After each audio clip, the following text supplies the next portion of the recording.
Still on the news, ActionAid Nigeria and the Ford Foundation are now organizing an event to commemorate Father's Day, focusing on positive masculinity as a transformative approach to combat gender-based violence. Traditional rulers, lawmakers, media practitioners, and also civil society will share experiences and explore multi-sectoral solutions within inclusive, gender-just frameworks.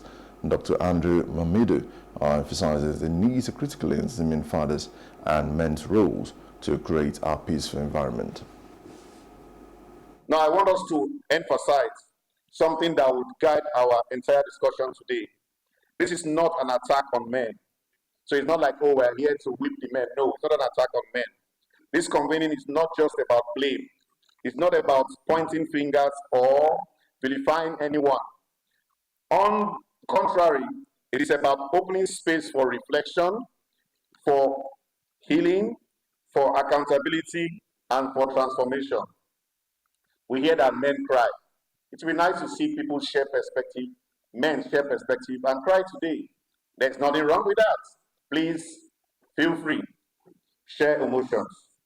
We absolutely recognize that men too are victims of patriarchy.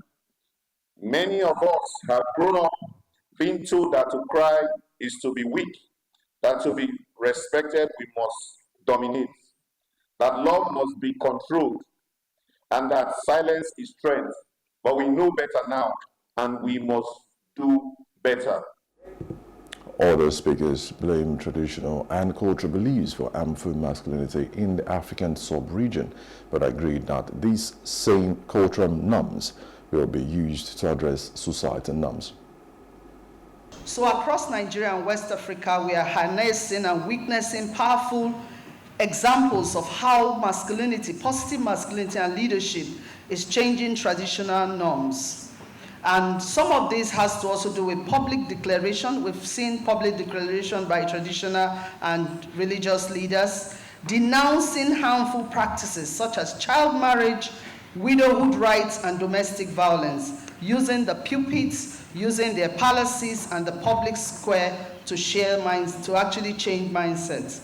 The creation of inclusive traditional council and safe spaces where women's voices are being heard and their agencies affirmed are breaking long barriers, long-standing barriers to participation in decision making.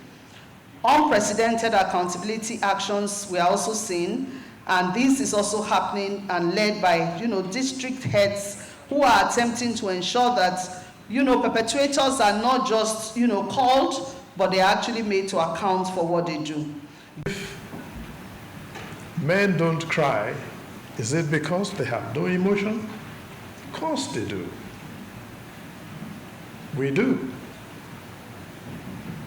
And the fact that God has wired us to have the capacity to cry, it is to speak of tenderness on the inside. And when strength is exercised from tenderness, there is realism in it, isn't it? So for men, I inclusive, we have emotions. And I've had my moments of crying too.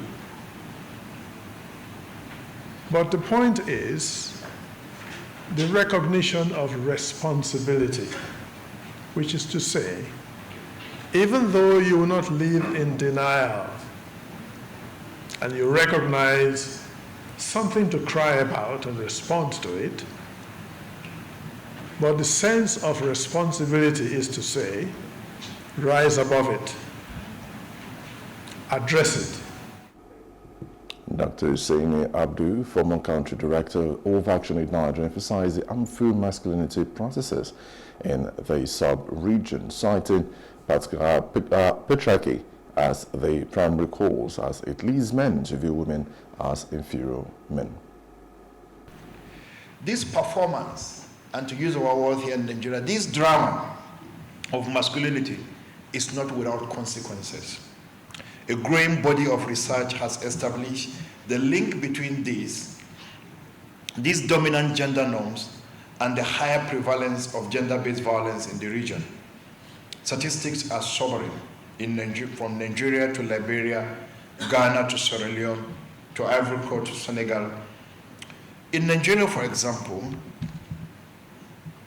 the 2018 National Demographic and Health Survey report found that 1 in 3 women has expressed physical violence or experienced physical violence, while nearly 1 in 10 has experienced sexual violence, most often at the hands of an intimate partner.